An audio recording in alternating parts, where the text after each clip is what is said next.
काली और गोरी जुड़वा बेटी के लिए मां का प्यार। मेहमानों की भीड़ अमृता को घेरे हुए थी।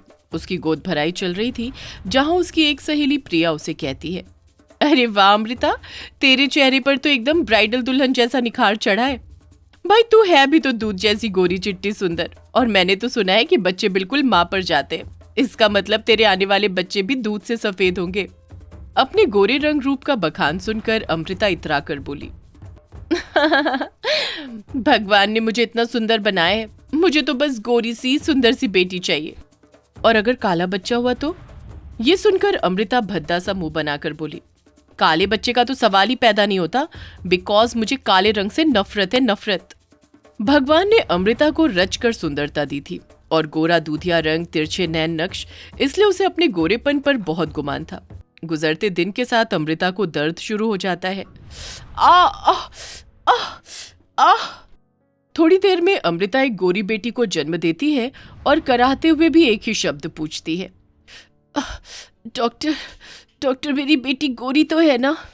डॉक्टर बड़े अचंभे से उसे देखता है। पहली बार ऐसी माँ देखी है जिसे डिलीवरी के दर्द से ज्यादा बच्चे के गोरे और काले रंग की पड़ी है।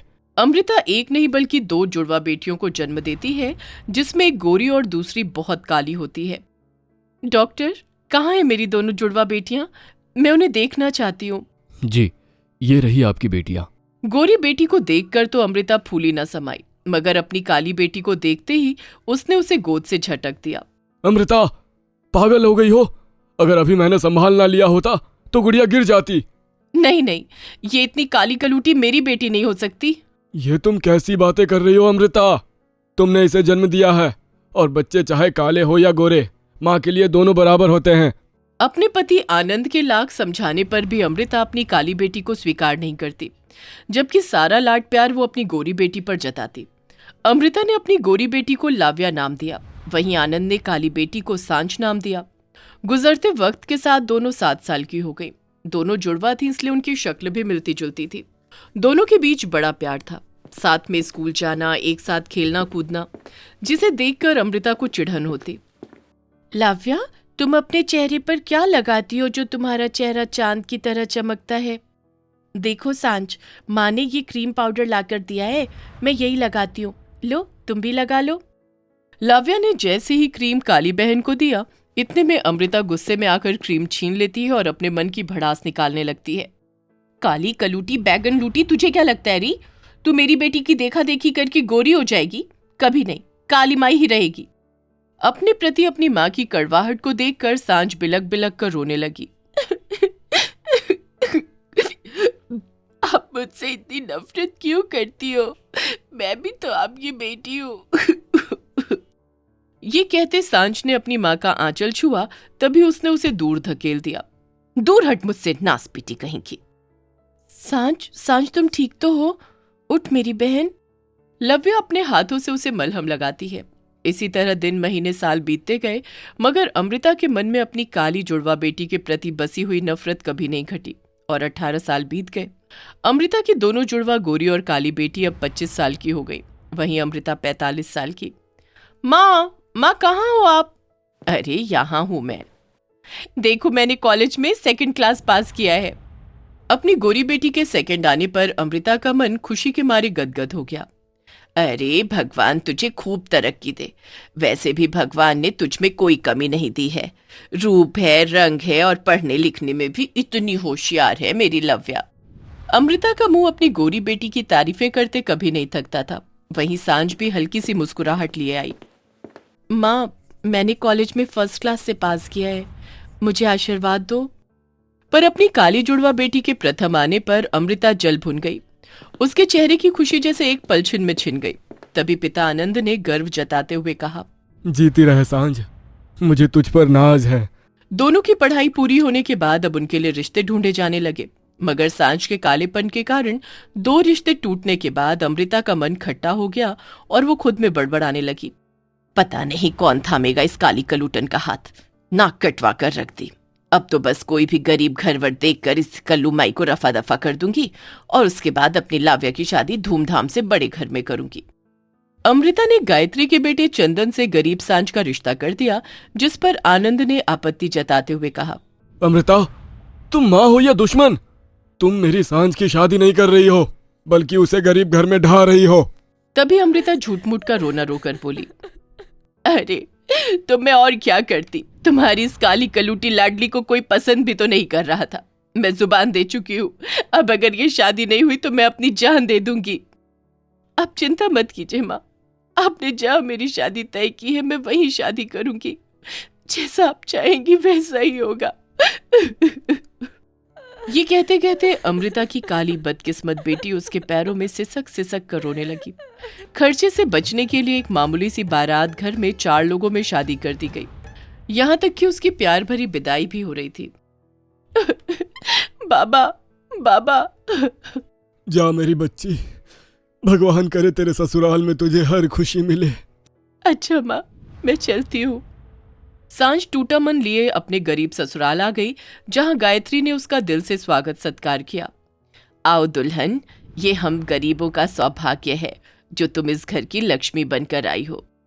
अपनी सास के मन में ऐसे स्नेह को देखकर सांझ के मन के सारे घाव भर गए। वहीं दूसरी तरफ अमृता ने अपनी गोरी बेटी लव्या की शादी दौलतमंद घर देखकर, बहुत सा दान दहेज देकर पूरे धूमधाम से निरंजन के बेटे अजिंक्य से कर दी। समधन जी, मैंने अपनी बेटी को बड़े नाजों से पाला है। फूल सा नाजुक शरीर है इसका, इसे खुश रखना। जा लव्या बेटी, अपने ससुराल में खुश रहना। आप बिल्कुल भी चिंता मत कीजिए अमृता जी, आज से आपकी बेटी मेरी बेटी है। निरंजना ने ऐसा कहकर अमृता को यकीन तो दिला दिया, मगर अमृता को कहां पता था कि लाव्या की जिंदगी में पहाड़ सा दुख भोगना लिखा है। लाव्या हर लड़की की तरह आंखों में ढेरों सपने लेकर ससुराल चली जाती है, मगर शादी के अगले दिन से निरंजना अपनी बहू के साथ किसी नौकर से भी बदतर बर्ताव करने लगती है और झाड़ू मारकर उसे उठाती है। अरे अरे ओ कामचोर, चल उठ जा और आधे घंटे के अंदर पूरे घर की सफाई कर। पर सासू माँ, इतने बड़े घर में नौकर चाकर नहीं है क्या? ओ अच्छा, तो अब लाडो रानी को नौकर चाहिए। क्यों री, तू आसमान की हूर परी उतर कर आई है? चल जल्दी से सफाई कर, नहीं तो ये गोरी चमड़ी झाड़ झाड़ कर राख कर दूंगी। उसी दिन से लाव्या अपने ससुराल में डरी सहमी सी रहने लगी, तो वहीं सांझ अपने गरीब ससुराल में खुशियों भरी जिंदगी बिता रही थी। गुजरते दिन के साथ दोनों जुड़वा बहनें प्रेग्नेंट हो गई। अधिकतर काम करने की वजह से लाव्या एकदम कमजोर हो गई। अजिंक्य, मैं माँ बनने वाली हूँ और तुम पापा।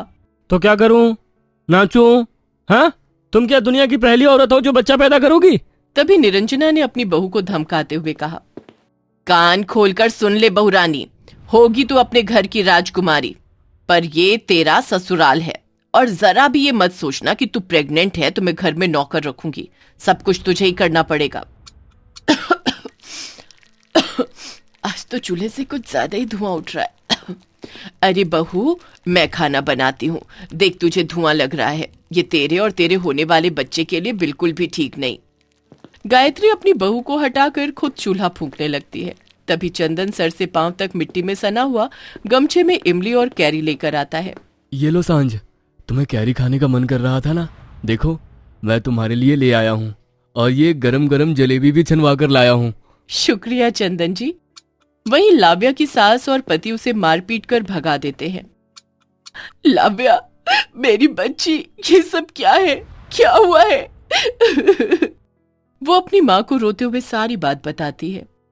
माँ, तुमने मेरी शादी अमीर घर में की, मगर फिर भी तुम्हारी बेटी आज सुखी नहीं है, क्योंकि जो दुख तुमने मेरी जुड़वा बहन को इस घर में दिए, शायद ये उसी की बददुआ है जो तुम्हारी इस बेटी को इस तरह से मिल रही है कि मैं दुख झेल रही हूँ।